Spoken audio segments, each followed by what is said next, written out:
it's just not enough. Oh, man. My darling, I can't get enough of your love, babe. Girl, I don't know why. Can't get enough of your love, babe. Live from New York City, it's the Gary Null Show.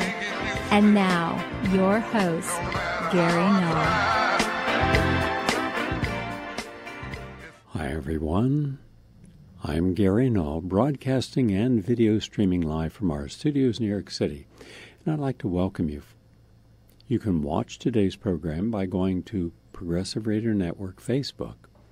We're going to talk about the best seeds in all of nature and why we should be consuming these seeds. Either you can grind them up or have them as a seed butter, like sunflower seed butter, pumpkin seed butter, tahini from sesame seeds, etc. And we're also going to look at a lot of health issues of how we can slow down and reverse the aging process. Also today, I was watching this morning a video by some Republicans talking once again, a young millennial who's popular, has a popular podcast, about why universal health care doesn't work. And he had Michael Moore's clips, and he and some buddies went to Canada to see how it works in Canada and try to mock it. I'll respond to him and to those who believe that the marketplace should dictate. And I'm going to show you how, and I'll document it today, minimally. With a universal health care, we could save $1,725 billion a year. So they have all their metrics wrong. That'll be an important discussion, because at some point we're going to have real progressives, not the fake ones like Obama and Clinton, though I do believe Bernie Sanders truly is legitimate on him wanting universal health care, but the others didn't. In fact, they did just the opposite. In fact, I'll show you this whole idea of the nanny state not allowing you to have freedom of choice when it comes to health care. Also today, we're going to take on some issues, including the newest artificial intelligence mind-controlling our troops. This is really serious stuff. And according to Current Affairs, highly respected publication, an article about it's time for a little perspective on Russia. And I agree, because the latest information we have on Russia is that there was no proof whatsoever, and has never been any proof, that the Russians hacked the Democratic National Committee, gave all those tens of thousands of emails, mainly embarrassing John Podesta, who was running Hillary's presidential campaign, that all this is made up in order to destroy Trump. Okay, so you want to destroy Trump. You don't like Trump. That's your business. I don't like Trump. A lot of people don't. But the last time I looked, the people spoke. If you didn't like what they chose, then why don't you take an honest look at what promises you made you didn't deliver? And see how many of those who voted for Trump did so out of frustration and anger and rage, because they've been manipulated and lied to so often by those of you who were so concerned about their needs. So we're going to deal with that and put this whole nonsense about Russia representing a threat to America in proper perspective. The real threat is NATO. That's a threat. The real threat are the neocons. And by the way, a neocon can be both conservative and liberal in their perspective. It's irrelevant. They're going to find a way of justifying war and conflict because they're all tied into either an ideological or a political or a financial association with those that profit from war. So we'll deal with that. Also, your body's real age. I was just calling my high school today, find out when my reunion is. I intend to attend it. I'd like to see the people. It's been a long time. And part of it is to see what's changed in their life. as they've evolved through different decades, how do they see the world today? How do they see themselves? How much control have they exercised over their own aging process? Are they filled with happiness at this point in their life? Or are they suffering from diseases that could be prevented or even reversed? Do they have the will, the desire to try to change that? It'll be interesting. But I'm quite sure that one question that's going to be raised is, why don't you look like us? I'm sure many of you have had this occur where you just don't look the same age. And that's because you're not. You are the age of your DNA. And the DNA is not fixed. We can alter DNA. We can grow new brain cells. We can grow new heart cells. We can grow new liver cells. Yeah, and we're growing new skin cells all the time. So if you imagine a underwear, and the longer you wear it, the more you wash it, the elastic band that holds it together so you have a tightness, it begins to become loosened. And in time, well, it begins to fall down because you can't, the elastin's gone. The same is true for the collagen in your face. Now, if you're watching this right now, I'm showing you that from the side of the ear, where the earlobe is, and if you come right across your cheeks and right in here, this whole area is held together with a band of muscles. Now, this muscle here, over time, without proper vitamin C, about 5 to 10,000 milligrams a day, and quercetin, Quercetin, which is a phenomenal bioflavonoid, it works in association with vitamin C. It grows new collagen in this area, which means that not only this band of this musculature that goes from the corner of the nose up around the cheekbones and over the ear, that holds this whole part of your face up. So as it becomes weakened, alcohol, sugar, the common American diet, oxidative stress weakens it. It sags, just like your underwear, and overused. And then the skin follows, and you get that jowiness, that all those multiple necks. You can reverse that. You can prevent that. I remember once I was asked would I do a program about creating a diet for the school children of Harlem. And the person who had the political clout to see that that gets done was the famous actress Gloria Swanson. She was one of the founders of Hollywood. In fact, with Charlie Chaplin, D.W. Griffin, Mary Pickford, and Douglas Fairbanks Sr., they founded United Artists, which was one of the original studios. And she was an extraordinarily healthy person. She said she had been healthier had she began her health earlier in life, but she had a man who was her mentor in health called Gaylord Hauser. He was very well known in Hollywood. He was one of these dandies. He was a person of unique charm to the Hollywood establishment. Even Hedy Lamarr, who was a close friend of mine, said that she saw him. A lot of people saw him. If you wanted to be interested in health, but there wasn't a whole lot. They didn't have all the vitamins back then. They did have juicing, and they did have a lot of things, and that was because of a man named Bernard McFadden, who was a very strong believer in physical, they call it physical hygiene, keeping yourself strong and healthy, but also a man named Dr. Kellogg, and he was one of the brothers that formed the trio that Battle Creek Mission and the Kellogg Cereal Company. You talk about progressive with his health. He was. He would have people doing colonics and eating raw foods and juicing. They had presses back then, hydraulic presses. And he was giving people fermented foods because he knew it was good for their gut health. He didn't know about probiotics. It wasn't discovered then. But he was giving it to them in the 1800s. And he had people outside in bad weather because he believed it stimulated their immune system. He was actually right. He had people doing de-stressing exercises. Mind you, this is in the 1800s. There are people who can't get this together today, and he had it together then.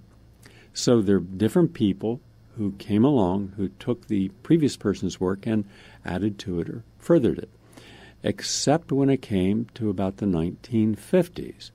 And the health movement in America took it kind of died. So being integrative health simply stopped existing. There were a few holdovers. Pavlo Irola, wonderful human being. I had a chance when I was very young to meet him. In fact, it was kind of a fun story. He lived out in Phoenix area in Arizona, and there was another man out there named Dr. Walker, and he was very famous for being this old herbalist. And the two of them together would hold workshops, small workshops. So I went out to Phoenix to do this lecture. I had this monster best-selling crossover book called The Complete Handbook of Nutrition. Maybe some of you might have read it or still have it. And I went into the wrong door. I went into the back door. No one told me I hadn't been there. And I'd never been to Phoenix before.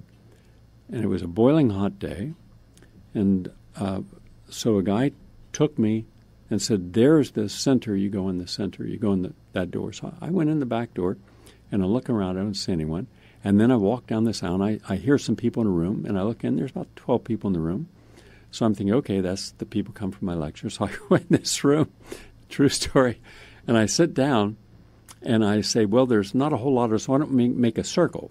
They're looking at me, so I get up and I put the chairs in a circle, and I said, I'm happy to be here, and I'll be answering any of your health questions, and they're looking at me. And so then one of them begins to speak, and they're speaking Spanish, saying, holy crap. I said, do any of you speak English? And they're looking, no. I'm thinking, well, what am I going to do for the next 2 hours? This is going to be a little rough.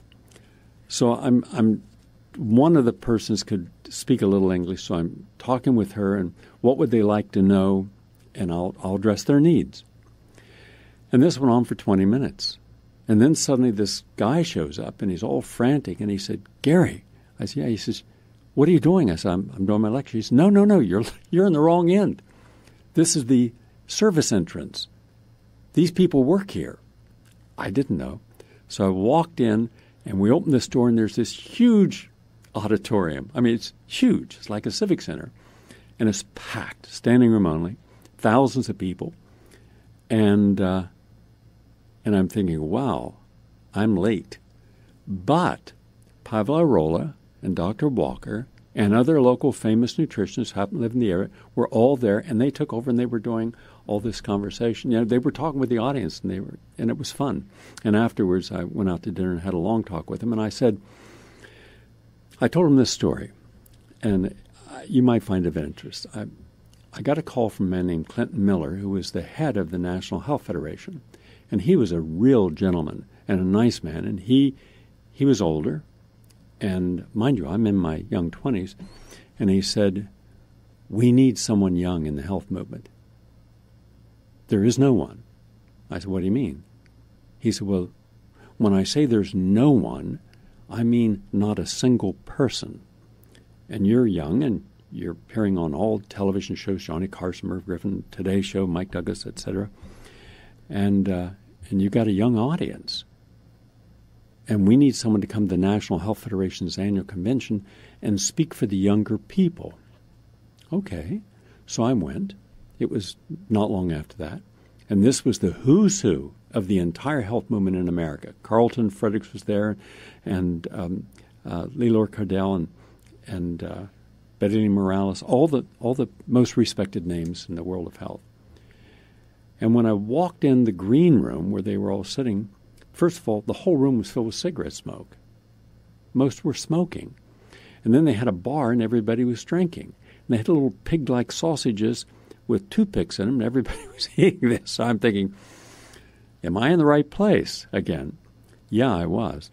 And then I'm hearing doing all these deals as if it was the whole health movement had been divided into territories. Like, you can do a high-protein diet, and you do the vitamin B complex, and you...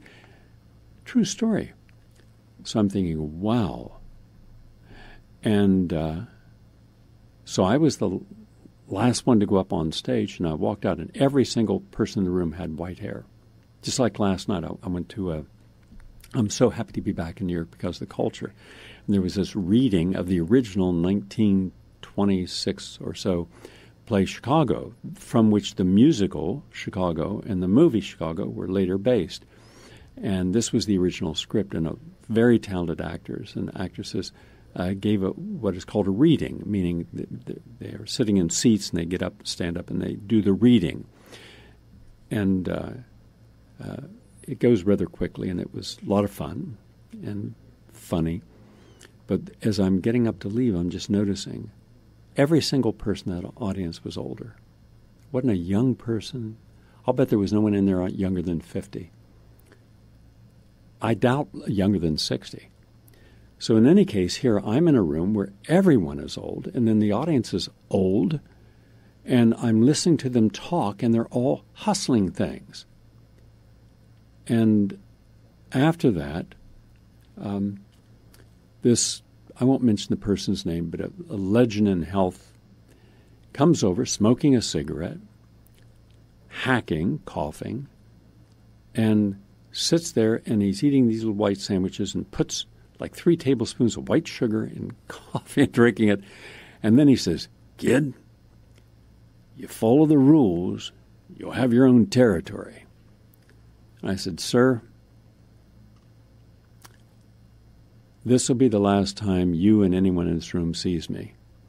If this is the American health movement, I want nothing to do with it." That was it. My entire career, I've had nothing to do with the health movement. Ever. And I won't, because it was a fraud. The real health advocates were Bernard Jensen, and a handful of people who were legitimate. The rest of them, the ones you saw on television, forget about it. I said, how can you talk about health and go out in front of a television camera and smoke cigarettes to the audience? What message does that give you? Where's the holistic? Forget meditation. They were not into it. Forget any spiritual qualities. Forget exercise. No, just a little side bar that came into my mind. Anyhow, today we have to look, what is the health movement? What is health? What do we expect? What do we want? Are we going to be passive or are we going to be proactive? How much effort are we going to make? How uncomfortable are we willing to go in order to get ideal health? So our biology is working for us. So if we're 60 years old, 50 years old, 40 years old, we're actually 20 to 30 years younger at the DNA level. And at the end of the day, you live or die based upon your DNA, not your chronological age. That's irrelevant. And because we live by a group mindset, we think that, okay, it's okay to eat this or drink this or smoke that or do that because everyone else does it or doesn't do it. And that's a wrong thought. Because the science of aging today, we're learning that you should be able to live right now, as of today, 150 years in good health with no diseases. Can we reverse disease? Yes. You heard yesterday. Have you ever heard in your life, has any medical doctor, we have medical doctors who listen to this show all the time. In fact, we have medical doctors down at the last retreat who were flabbergasted. They didn't know what happened. And I don't explain to people what happens, because if their mind's not ready to listen to it, how are they going to understand it? It's just going to be gibberish. But all I said was there was an exchange of energy, and now you see something happening. Well, a guy goes from a terminal illness to no illness at all. COPD gone. So I challenged, I said, now find me another one in the scientific literature. Go on PubMed. Show me the other person. You're going to say it didn't happen? Got the medical records, got all the pulmonology reports, got everything, got the years of suffering and medications. Well, then it's not a placebo and it's not a spontaneous remission. Why are people afraid, terrified in medicine, in the so-called science of health, to know there might be another approach that is not based upon medications? We have a hard time through our religions, through our body politics, through our social conditioning, to accept legitimacy in any other dominant theory. Now, why? If you're watching right now, I'll give you a little demonstration. I've come to that point in my life where I've done enough analysis of disease in people who are sick to get some insights. And one of my insights is how I've been able to help a lot of people, including the people that you've been listening to on the radio, including one that you'll hear next Monday that's even more remarkable than the guy you just heard. And that is that every day when we wake up, our DNA are set to either be put into a healing mode where we have vitality, vitalism, or we get up and we're filled with rage, anger, disappointment, jealousy, envy, greed, need, and that DNA gets turned in the opposite direction. So our dominant energy for the day, what is manifesting through our thoughts, then takes all other energies and collapses them. So we may want to be optimistic. We may want to be healthy. We may want to have joy and good relationships and fun, but the dominant energy in our life dictates always the outcome. And the work then should be on identifying dominant energies, where they came from, how they've manifested. How do we act out? Why do we act out? Why do we drink? Why do we smoke? Why do we take drugs? Why do we abuse ourselves or others or allow abuse? All of these are part of the dominant energies programming. So it's important you learn your own programming. And no one else can do that for you. You have to do that yourself. That's a journey that is not a group effort. And that takes quiet. It takes the capacity to forgive and go to neutral and look at yourself non-judgmentally, but just go there to say, how did I end up the way I am? And then you can see these dominant energies coming into play at different times, different people, different attitudes. And then when that becomes more powerful, then your ideals are collapsed. And the mind closes, and everything is simply seen as what is dominant. And that's why we're locked in. So, on upcoming programs, I'll be going into this a little further. Anyhow, that's just a thought. Now, I went back, but what I try to do is help people understand how to create a new dominant energy. And if I can use my energy to help them, I do.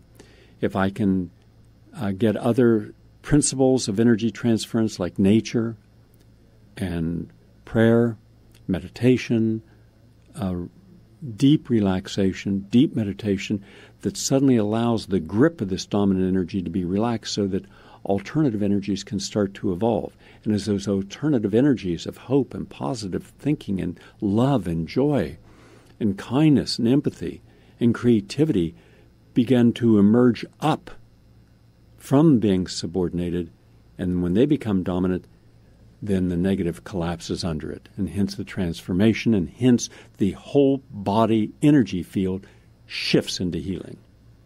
That's just a very brief and very superficial understanding what is deeply profound in its implications and how it actually manifests.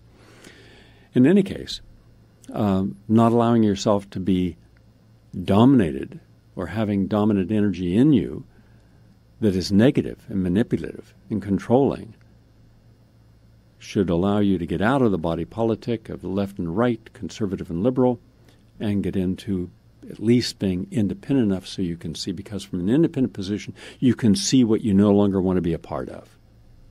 Now, that doesn't mean everything's wrong. In belief systems, we have constructive and destructive, positive and negative. It is parsing away those that you no longer want to give energy to and allegiance to, and saving that which is good. And then building on that, where you have total control of what you're allowing into your mind, allowing into your life, and saying, I'm stopping these bad habits. I'm encouraging and creating new habits. I am what I do, so therefore my choices are very important. There's no such thing in life as a neutral choice. Every choice has an outcome, sooner or later. So let me give you some nutrition hints here that can help in some of these. This is from the Natural Blaze. And here's what the Natural Blaze says. Chia seeds, the number one seed to ever have. Why? It has 2.5 times more protein than kidney beans, 3 times the antioxidants of blueberries, 3 times more iron than spinach, 6 times more calcium than milk, 7 times more vitamin C than oranges, 8 times more omega-3 fatty acids than salmon, 10 times, that's 1,000% more fiber than rice, 1,500% more magnesium than broccoli. So that's why it's so important if you have pain in your joints and you want to lose weight and you want energy and it's gluten-free to have chia seeds. However, for most people you have poor digestion. My suggestion is get the chia powder, meaning they've already crushed the seeds, and that way you get more. Number 2, hemp seeds. Now hemp has all the amino acids of meat. It's terrific, and it's high protein, very high protein, strengthens your immune system. And eating hemp seeds in any form is very positive to the body, and it's nature's highest botanical source of essential fatty acids. So you want to get your hemp seed in there, and you can get it easily, and it's got a perfect 3-to-1 ratio of omega-6 linolenic acid and omega-3 linolenic acid. It's good for your heart, it's good for your immune system, and it's, again, these are all vegetable sources. And it's the richest known source of polyunsaturated essential fatty acids, very high in fibers, so it's great. Now, the number 3 seed is pomegranate seed, and they're delicious, and they're good, and high in fiber, and they fight free radicals, and they're also rich in polyphenols. That's a form of antioxidant that reduces your risk of heart attacks and strokes. And they're boosting tannins and anthocyanins and oxalic acid, all of which help you. And you can eat them, so that's good. Flax seeds are right up there. Pumpkin seeds right behind them. Apricot seeds, sesame seeds, that's tahini, that's good. Sunflower seeds, and sunflower butter is really good for you. Again, that's not butter as in dairy, it's just where they pulverize the seed. Cumin seeds, a little bitter, but that's where they get the black cumin seed oil. They press out the seeds, and that's the most powerful healing oil in the world. Grape seeds, so those are your seeds that can make a difference in your health. Now, I'm going to share some information now about why I believe that we should have universal health care. And I'm going to place the argument that it is the most beneficial for all people. Why? First, because no matter what your condition, you'd be treated and you receive no bill. Well, then the argument is someone has to pay for it. Who's going to pay for this? It pays for itself. How so? First, we can bring it under Medicare, and part of our taxes pay for that, as it does with Medicare. Separately, you take the profit out. Now, this is the big stumbling block between those who believe in free market. Well, there is no such thing as free market. Be realistic. Where's the free market with our entertainment industry? Where's the free market with our news media? 6 major corporations control 90% of all the news media in the United States. And how much of that news media is objective and fair? I have a report here, for example, that it has been over 1 year since MSNBC did a report on what's happening to the people in not Libya, but in Yemen. Now, Yemen is right now the most terrible place in the world for the citizens. 18 million people are starving to death. Cholera is the highest in the world. Children are dying by the thousands each week. Not a word. Like, that doesn't count. Their children don't count. Their refugees don't count. Their rights don't count. Women don't count. Well, then, I'm a little confused about the hypocrisy. If we, as progressives, are for all rights of all human beings, and we're not going to stand by and let someone in another country starve to death, Why can't we talk about it? Well, it's simple, because the military-industrial complex, his agenda is to profit off war. And with aligning ourselves with Saudi Arabia and the United Arab Emirates and Bahrain, that's what the United States is doing. So the people are insignificant. Well, then that tells you the people in the media who are protecting those people from being exposed are complicit. The journalists at the New York Times, Wall Street Journal, Washington Post, CNN, they're complicit in the suffering of those people. That's why, where's the free market for information that's objective and at least tries to be objective? Doesn't exist. What about with internet? Facebook, Google, Twitter? Where is this coming from? It's coming from monopolies and trusts that take advantage of a marketplace. They have the capacity for debt loading and political control. As a result, all small ideas or people who are not financially capable of competing with them are swept aside. The banking system, the same. So every industry you look at, I'll show you monopolies controlling it. So therefore, we should take medicine and make it nonprofit. However, it wouldn't be fair to nurses or technicians or physicians to work in a system that did not understand the sacrifices, which are substantial, that they make in their medical internship and their residency and their medical school. So we, the people, would pay for their entire education. So they start with zero debt. We take away all medical malpractice suits and have universal insurance for them, in which case that takes away the need for defensive medicine. How much is that? $200 billion a year we waste, knowingly waste, because we're afraid someone's going to sue someone, so you do extra tests that are not necessary. You take away the fraud. You take away the administration fees, which is 1/3, where we're spending $3.3 trillion this year on health care, and we have little good success to show. We have massive amounts of people being treated with obsolete, failed medications and therapies instead of having cutting-edge, new, and improved ways of helping the body stay healthy, prevent disease, and seek always the least toxic way of approaching it. That would save us all that money. Now, I want to be specific. How much are we saving? Here are the numbers. And by the way, as far as Obama in all of his speeches, that he got a lot of progressives and a lot of liberals interested, universal health care is one of his. Within a year, he said, I will have universal health care bill signed. No, he didn't. He had Obamacare, and he knew that from day one. More meetings were held in secret by insurance companies at the White House with Obama and Ron Emanuel and the people running his cabinet and his White House, all with the knowledge that it was going to keep the profits privatized, but it would also mandate. Well, when you tell someone that they must take something, they must buy something, or they can be fined, where's their freedom of choice? In point of fact, Obamacare is not socialized medicine, as some people misguidedly think. It's a wrong claim. It remains free market medicine. Real socialized medicine requires tax dollars from all citizens to pay for health care.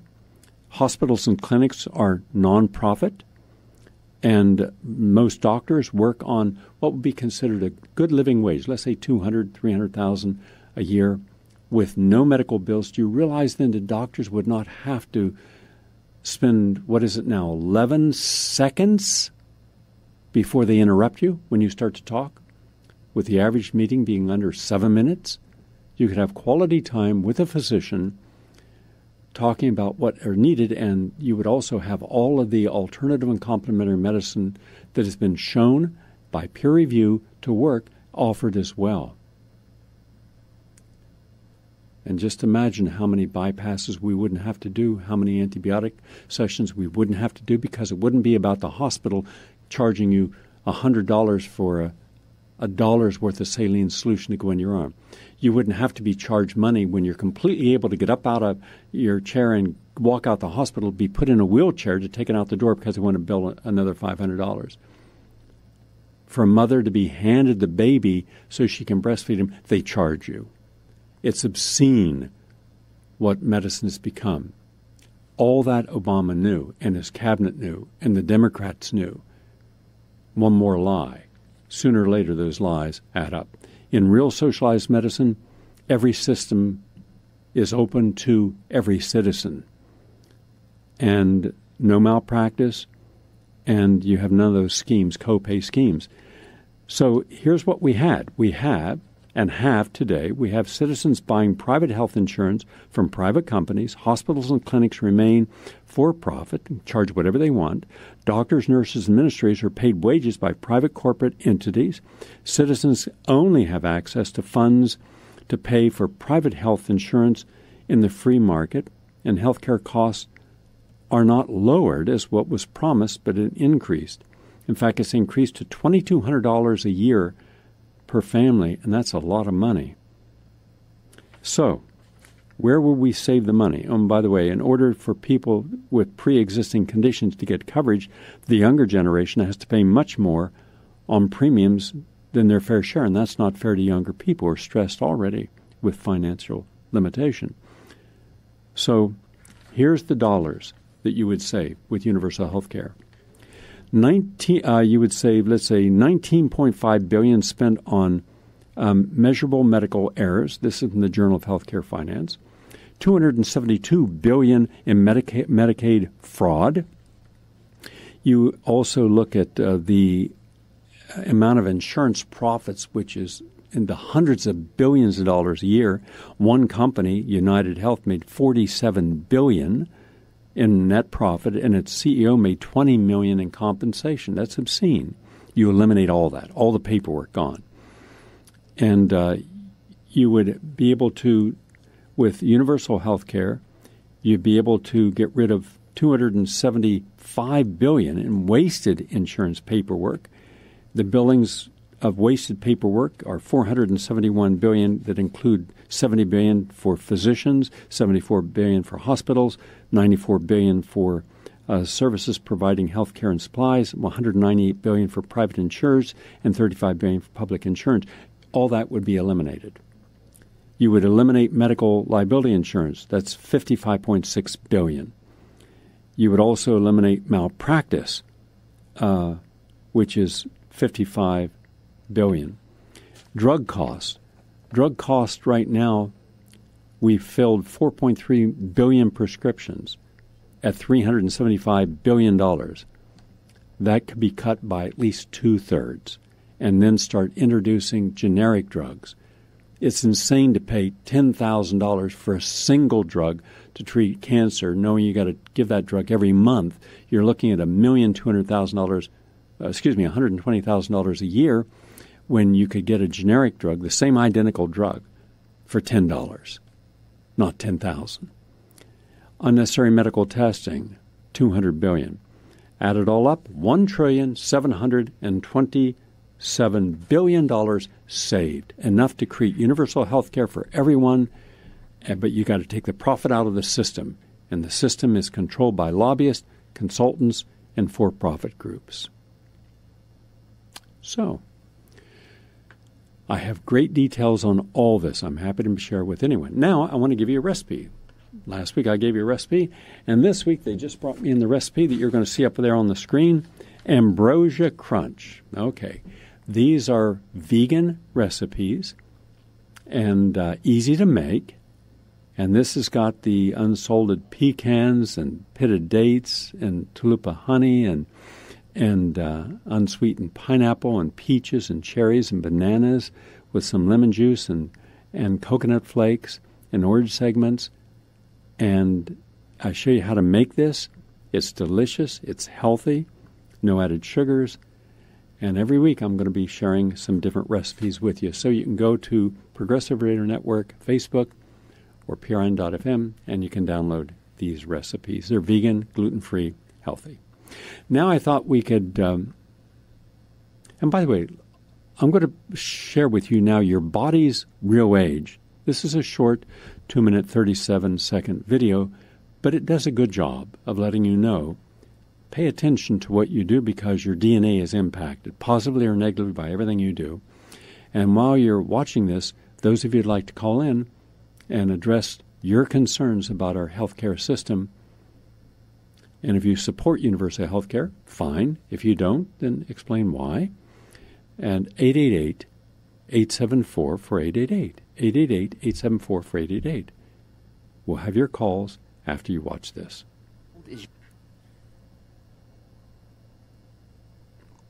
How old is your body actually? After all, it's constantly being regenerated. Cells are shed and replenished. So is it always new? Or does something of your old body remain? Well, your hair obviously doesn't remain the same, and I'm not just talking about the style. Each hair on your head is replaced every 2 to 7 years. 100 hairs fall out every day, and new ones grow back in their place. And look at your fingernails. They're completely new every 6 months or so. It turns out it's just a matter of time before almost every part of your body refreshes itself in a similar way. The lining of your stomach and intestines gets pretty beat up. It's constantly exposed to acid and bile, and so those cells get replaced every few days. Every few weeks, your outer layer of skin is completely renewed.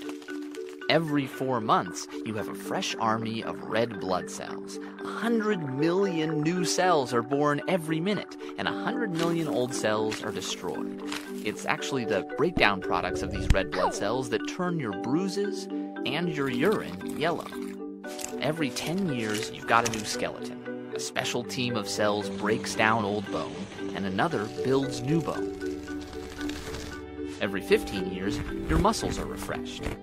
You might think you gain and lose fat cells when you gain and lose weight, but they actually just get bigger and smaller. Over the course of 25 years, though, most of them turn over. But there are a few things that stick around for your entire life. About half of your heart stays with you from birth to death because those cells are replaced very slowly. Certain parts of your brain add a few new neurons over the course of your life, but the vast majority of your neurons developed before you were born. It's the connections between those neurons, the circuits that store memories, that are constantly changing. And there's one more part of you that lasts your whole life. Months before you were born, a little cluster of cells stretched and filled themselves with transparent protein. As you grew, even after birth, more and more fibers were added, but that center endured. This is your lens, the window through which you are watching this video right now, and its core has remained the same since the moment you first opened your eyes. Good. Short video, but it lets you know that cells change. And when we was talking about the brain, we have found that there are certain nutrients that can speed up the dendrites growing new dendrites, so you have improved your memory. Therefore, you help yourself with overcoming and preventing dementia and Alzheimer's. So there's good science to support we can rejuvenate almost every part of our body. But that takes a commitment. It takes pledging yourself that you're going to keep in a positive way and not allow old habits to become the dominant theme. Now, I'm going to go to your calls in just a moment here on health at 888-874-4888. But I just got a couple little program announcements.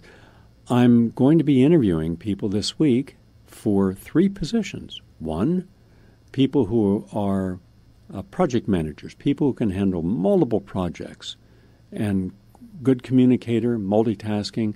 Not everybody can do this. Some people become overwhelmed, and therefore they lose their focus. I need someone who's got experience doing this, good paying job, because we have a lot of projects. I've got a whole lot of projects. I'm opening up the first holistic assisted living center, a small one, in the United States in the next 6 months, a veterans village to help homeless vets, all these different things, and plus lots of documentaries. So I've got about 40 different projects on the table, requiring a lot of different coordination. So if you are a person that has the capacity to do lots of research, lots of projects, give me a call. You'll go to prnstudio@gmail.com, give your resume. Then I'm looking for researchers, research editors, people who have experience writing, and researching. And because I'm doing major projects, investigative reporting. Same thing. Go to prnstudio@gmail.com. And these are all social relevant issues. Then also, we're looking for someone who is good at helping expand our presence on the Internet. We're the number one radio station, Internet radio station in the world, number one radio Internet program, and we're going to be going into multiple directions very shortly. Bringing a lot of millennials, having a lot of voices that are not heard in traditional radio, giving them more voices. So we need someone who's really good, who knows Internet and marketing. We have all the tech people and people running the station. That's just something, again, these are not volunteer positions. These are paying positions. You've got to have experience. It's not where you're going to come and learn. You've got to be learned, hit the ground running. And you go to PRN Studio. Also, in a couple weeks, just a couple weeks, I'm going to do a road trip. And if you heard me mention about 6 months ago, I'm going to invite a limited number of people, probably no more than 3, on the East Coast, to join me. I'm taking my camera crew, and we're heading off. I'm going to be doing a documentary called Friend, Can You Spare a Dime? It's based on that old, the Depression-era song about sparing a dime. Starting going down to Trenton, New Jersey, Philadelphia, from there Baltimore and Washington, from there Alabama, Mississippi, and Louisiana, finishing off in New Orleans, going to film out in the 9th quarter, how people are recovering, and going to film a lot of people, senior citizens who are struggling, young people, millennials, and this is going in a lot of different areas. There'll be about 40 different experts filmed. They will not be filmed except on Washington, D.C. There'll be some. But we're filming just people and how they're struggling today and how they're invisible and no one sees them. Hence, they don't have advocates. So we're going to be working with the People's Poverty Program and others. And that starts. Normally, I would just get in the van or get in the car, do the drive, do the filming, come back. But a lot of people say, we'd like to do something like that and see how you do it. Okay, for this one, I'm willing to let people come along. You pay your own expenses. We'll stay at motels at night. But the van, not the van, but the RV in the daytime, people can take turns driving and making dishes and food, because I don't eat in restaurants. I don't like anyone touching my food. I never have. I do my own dishes, period. But I want to have, the opportunity to show people also how stories evolve, how films evolve. So when you finally see it, a year from now, you'll say, hey, I was there. If you want to be a part of that, you're going to be selected. I'm not going to be selecting, people who are not happy, healthy, positive people. This is not an opportunity for you to corner me in a space and ask me 3,000 questions. That's not going to happen. Happy, healthy, positive people. You got to be physical because we got to lift equipment in, out, set up, break down. Go take bikes, put them on the back of the RV to get some exercise. It'll be a lot of fun. You can email. It's only by emailing about yourself. Okay? But remember, don't try to exploit that so you can get some, I thought I could, have, a week, 2 weeks to pick your brain. That's not going to happen. All right? But otherwise, it's going to be fun. Now let's go over. I see that we have on the line, we have Luann with Eugene. Hi, Eugene. Hello. Hi, Eugene. Hi. Tell us, I'm sure you're calling in. I haven't spoken with you, but you have something to tell this audience to hopefully motivate them that whatever they're suffering from, there's hope. Yes, that's my story. Tell us your story quickly, please. Okay. Well, so prior to attending the retreat, I'm talking about, I was asked to speak about the retreat. I was suffering from arthritis, high blood pressure, and very bad diminishing kidney function. Nobody knew why. I had very abnormal blood values. The kidney filtration was 32%, which they said was near dialysis levels. My BUN was some measure of kidney function was at 45, which was very high. Creatinine was very elevated, and my cholesterol level before being on a statin was 250, about 250, over 250. So the retreat was just really fantastic, and it changed my entire outlook on my life and strengthened my determination to be healthy. It just really clicked in. So after the retreat, I continued to live a well-balanced lifestyle, much more mindful and much more aware of what I was doing, what I am doing. I got myself off the statin. My doctor took me off the blood pressure medicine, one blood pressure medicine drug, and decreased the dose of another by a half.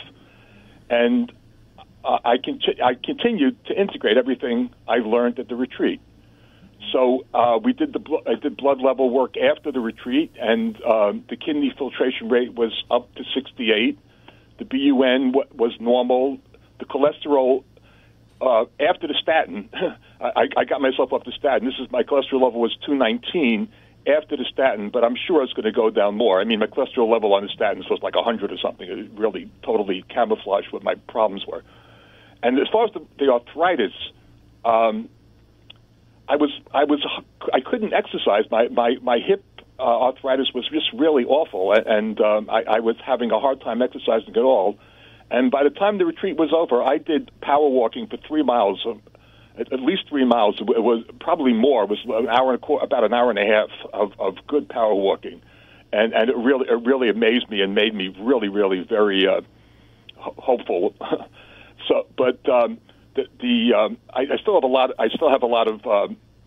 But I switched to using an elliptical, and I gradually increased my resistance to make sure I don't get that inflammation. It's just really working wonderfully, I guess, with everything else also.